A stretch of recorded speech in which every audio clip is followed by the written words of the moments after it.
Tonight, our focus is on the 2025 UN Convention on the Rights of Persons with Disabilities. And my guest tonight is Ambassador Dr. Chris Nwanero, Vice Chairman, UN Committee on the Rights of Persons with Disabilities. Welcome to Politics Tonight, everyone. Stay with us. Thank you very much for staying with us. This year, the Committee on the Rights of Persons with Disabilities will hold a day general discussion on the right of people with disabilities to participate in public life. The discussion will take place on March 20th, 2025 in Geneva, Switzerland. The convention is a human rights treaty designed by representatives of the international community, including people with disability, government officials, representatives of non-governmental organizations, and others, to change the way people with disability are viewed and treated in their societies. Tonight, joining me on the program to give more insight into 2025 UN Convention on the Rights of Persons with Disabilities is Ambassador Dr. Chris Nwanero, Vice Chairman, UN Committee on the Rights of Persons with Disabilities. He joins me virtually from Geneva, Switzerland. Ambassador, good evening to you. Thank you very much for joining us on the program. Thank you very much, and thank you, Nigerians. Thank you. Before I move on, it's important to say Ambassador is a renowned diplomat, a human rights advocate, and a passionate voice for persons with disabilities. Thank you very much for joining us once again.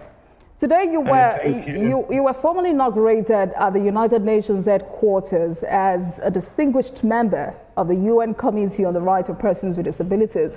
Also, you emerged as Vice Chairman of CRPD. How do you feel? Thank you so much. Yes, I'm happy to be here today, to be here live on your studio and to talk with you via virtual. So sincerely, I'm happy that finally at the end of the day, we'll be able to make Nigeria proud once again by getting this position in the United Nations as the Vice Chair of the United Nations Committee on the Rights of Persons with Disability through the inauguration yesterday and the election that happened right here in Geneva, Switzerland. You know, many describe you as a trailblazing advocate for disability rights, and this looks like a testament to this new achievement. But with this feather in your cap, how committed are you to advancing the rights of persons with disabilities globally, ensuring that they are included in decision-making processes? What is your commitment to eliminating discrimination and systemic barriers that hinder their full participation in society? People with disabilities in the society, they have a lot of challenges they are passing through. Take, for instance, the level of marginalization, not being able to have enough accessibility anyway. That's the major thing. And most importantly, the level of advocacy that is going on is not enough. The stereotype that have been tagged on these persons is enormous.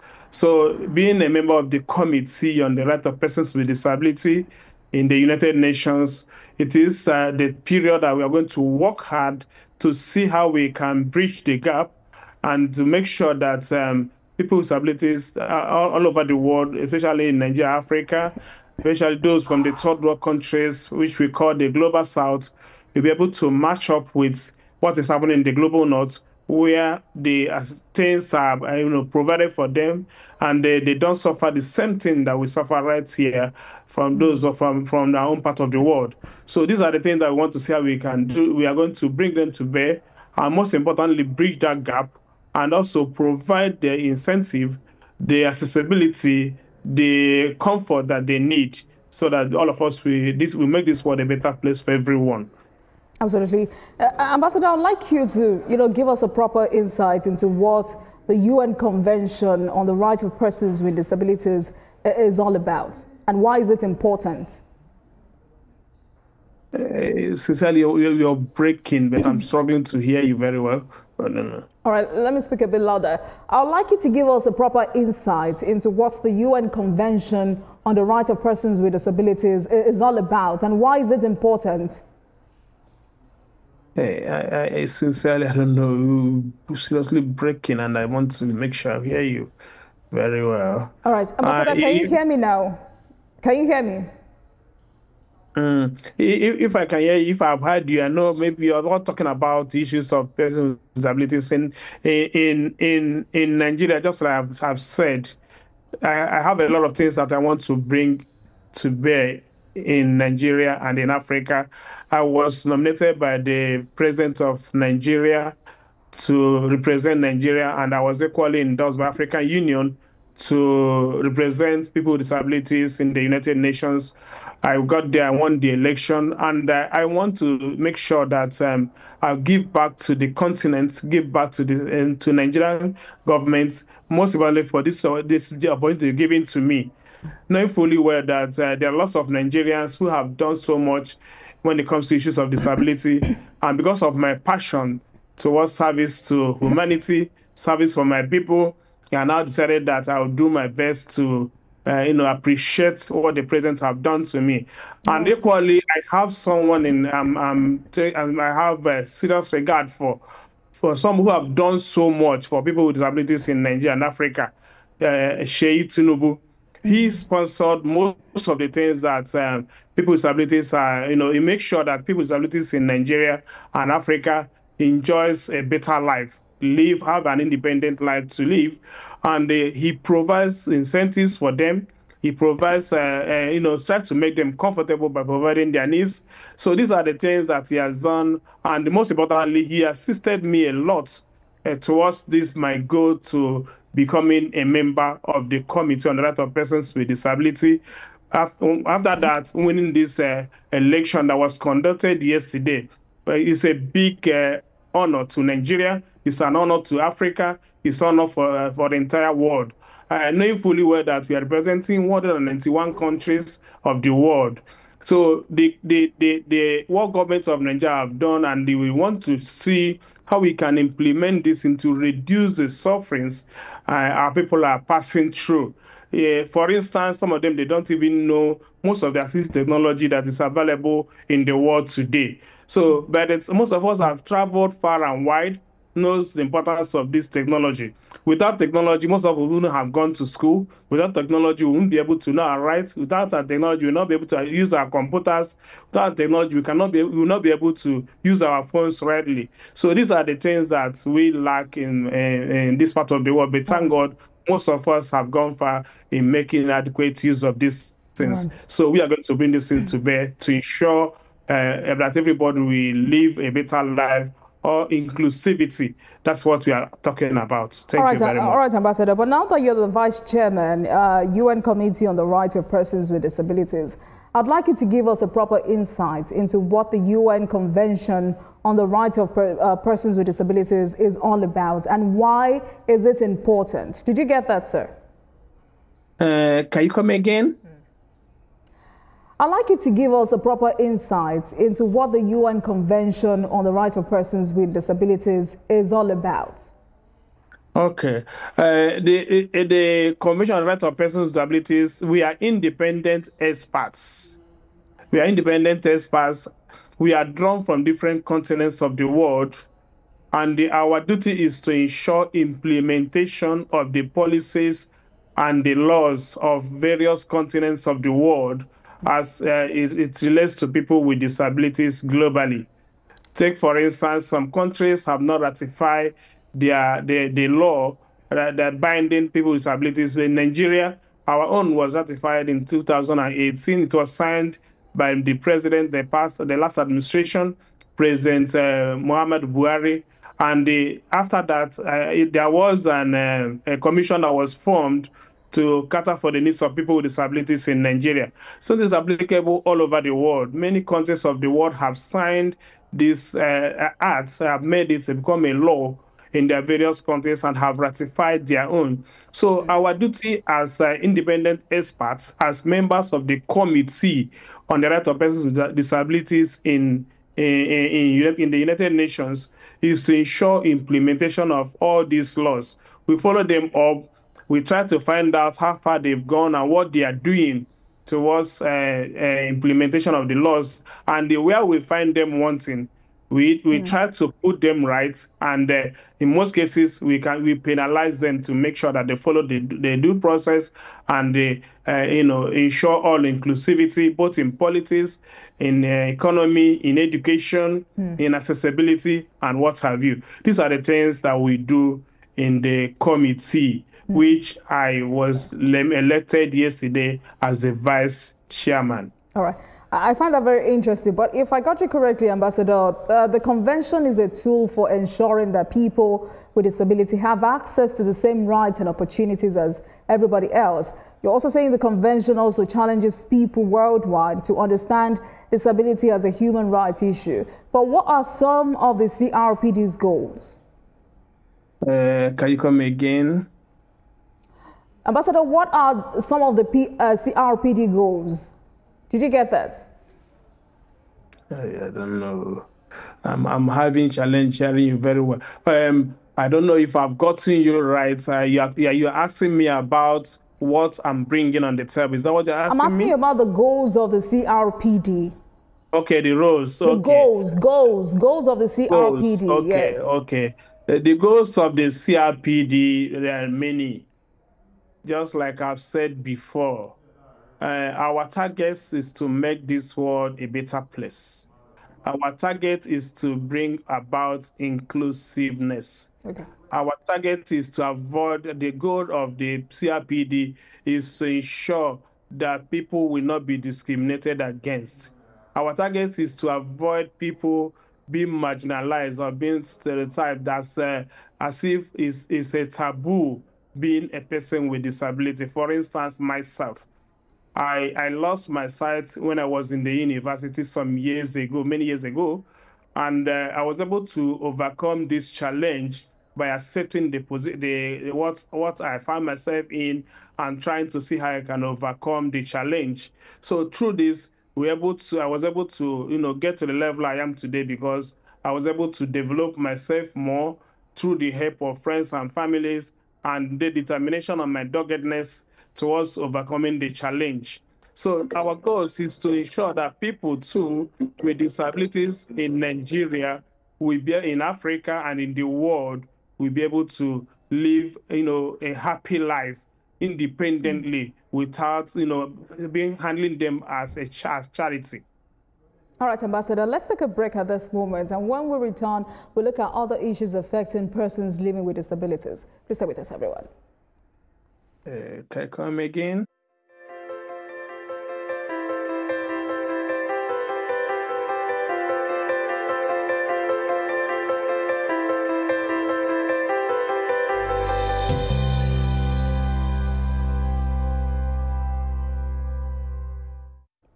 Welcome back to Politics Tonight, everyone. Tonight, our attention is shifted to 2025 UN Convention on the Rights of Persons with Disabilities. And I'm speaking with Ambassador Dr. Chris Wanero, as the Vice Chairman, UN Committee on the Rights of Persons with Disabilities. Ambassador, thank you very much for staying with us on the program.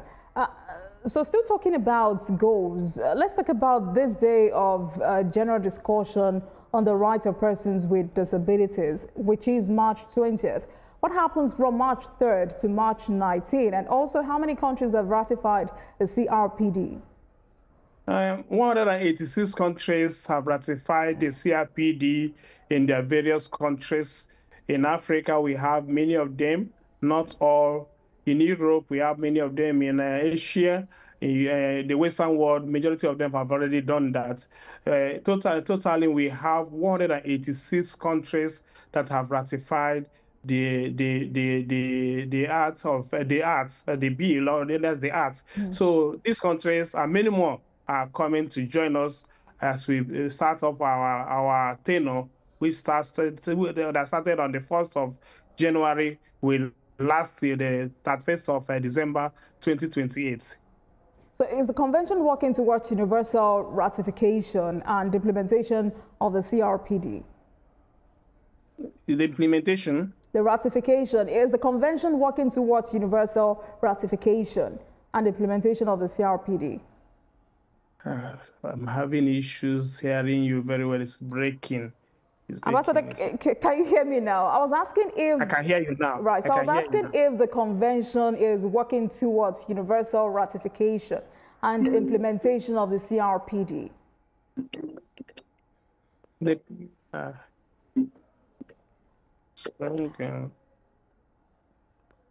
You are talking about the convention? Yes, the convention.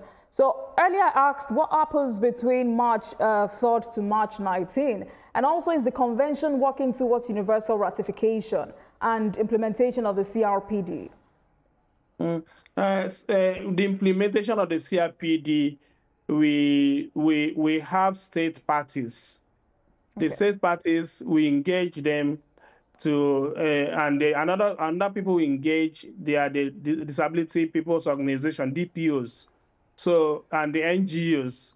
So these are the organizations that people that the group that the actors that we engage, the state parties we engage to make sure that the convention and the act is implemented. So invariably, we do our best by reaching out through different outlets towards the implementation. And I'm asking because, for the first time, it looks like a legally binding international instrument now exists to guarantee that states that have ratified the treaty will promote and protect the rights of people with disabilities. But how will you describe the impact of these policies or laws on inclusion in these countries for PWDs? You have to focus. Ambassador, did you get that? Hello? Ambassador, did you get my question? I was asking, I was trying to say for the first time, it looks like there is a legally binding international instrument that now exists to guarantee that states that have ratified the treaty will promote and protect the rights of persons with disabilities. So how will you describe the impact of these policies on inclusion in these countries for PWDs? The impact is enormous, and the countries that have ratified the law are really enjoying a lot of things, but in most cases, there are still skirmishes and barriers here and there. The implementation is a very serious issue. After ratification, what next? Implementation. How many of them are implementing these issues, such as public accessibility to public buildings, provision of education, free education to those who are disabled in various countries of the world, especially from the third world countries, having access to public transportation and all that. So these are the things that we are working towards to make sure that the implementation will be carried on. So ratifying is not the matter, but implementation is the major issue that we are trying to address in the committee, which has always been a challenge across board. But let's bring this back home. In protecting the rights of persons with disabilities, how have we fared as a nation? The chair. Let's bring this conversation back home, Ambassador. I hope you can hear me, sir. Can you hear me? I can hear you now. So the last thing you said, I heard you very well. Okay, so I'm saying I want us to bring this conversation back home. And in protecting the rights of persons with disabilities, how have we fared as a nation? How do they feel? What are the motion of what? In protecting the rights of persons with disabilities, how has Nigeria fared as a nation? Oh, Nigeria have gone far. The Nigerian government, they are doing very well. People with disabilities in Nigeria, and the commission that was formed in 2019, National Commission for People with Disabilities, have gone so far, but there are still some challenges we are having. Some public buildings in Nigeria are not accessible. Some public buildings, and they doesn't have elevators. Some doesn't have ramps for people on wheelchair to access. And public transportation is seriously a challenge for both those on wheelchairs to be able to have, aboard vehicles and go to wherever they're going. And but I think Nigeria have done a little far compared to other African countries. But implementation, we still need more things to do towards implementation of the laws, so that people with disabilities in Nigeria will be able to, lead others in Africa. Well, we'll get to implementation in a moment and where we should begin. But as someone who has an understanding of the Disability Act in Nigeria, how comprehensive is it? From your own perspective, does it clearly and specifically address the children with disabilities? Does it address gender issues, protection of children with disabilities, and violence against persons with disabilities? Children with disabilities, government of Nigeria, the commission, National Commission for People with Disabilities that was formed by the government of Nigeria to cater for people with disabilities in Nigeria, they are doing a lot. But children with disabilities, they equally have some challenges too.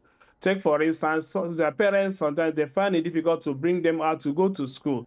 They prefer to hide them, within in their houses. They don't want to bring them out. They don't want people to know that they have a disabled child. Instead, they prefer to send others to school. So, not knowing that these people could equally become a better person, be somebody that will become a leader tomorrow, that even contribute meaningfully towards their lives, the lives of their family members, the community, the states, and the country at large. So most of us, assuming we are kept behind when we lost our sight and be like myself, I don't know where I would have been today, but today I've been able to impact positively to my community, to the community, to the community of people with disabilities. Have impacted so much, even to the country, Nigeria. I've impacted so much to the global society. And now that I'm a member of the UN CRPD, I believe I'm going to do more to see how we can make them live a happy life, and at the end of the day, ameliorate their challenges and problems they are passing through. All right, Ambassador. So why have we had issues with implementation of these policies? Is this so because non-professionals in disability policy constitute both the House Committee in the House of Reps now and the NCPWD? Because for some people, it looks like they understand empowerment but are unaware of sustainable policy creation that ensures sustainable inclusion of PWDs. I couldn't hear you well. I want us to talk about implementation. Why has it been a challenge? Before I let you go. Okay, still a challenge, yes. Yes. The implementation, the challenge is that you see the law is there. In most cases, people who violate these laws, they are not penalized. Okay. As I found out sometimes when I fly, maybe local flights going from Abuja to Lagos or from Abuja to Port Harcourt, sometimes the airlines, they will refuse to allow us to board the flights. And other times too, you see some people on wheelchair, they will not allow them. They don't have ramps. They find it difficult. See the way they will be carrying a man or a woman, inside bundling the person inside the plane, which is not good. So these are the challenges we are having. So the law says that the violation of these things, there are certain penalties that should be meted on those who violate the law. But how many persons have been, sanctioned? So these are one of the major causes of the implementation. So it's a very difficult thing. In most cases, when I travel alone, all right, I find out that they'll be writing things on the screen. Nobody will talk to you. They believe that everyone is seeing. All right, Ambassador, sadly we have to go, but a great conversation tonight, and I must say very thank you for joining us on Politics Tonight, and congratulations on your achievements. Thank you so much for joining us. Ambassador Dr. Chris Nwanero is the Vice Chairman, UN Committee on the Rights of Persons with Disabilities. Thank you so much for joining us tonight. Thank you so much for hosting me. Thank you. And thank you very much for watching, everyone. That marks the end of today's episode of Politics Tonight, but you can watch the repeat broadcast of this episode at midnight. Get in touch with us on our social media handles, Facebook, Instagram, and X at TVC News NG and at Olajumoke using the hashtag Politics Tonight. We're also on YouTube at youtube.com/TVC News Nigeria. I am Olajumoke.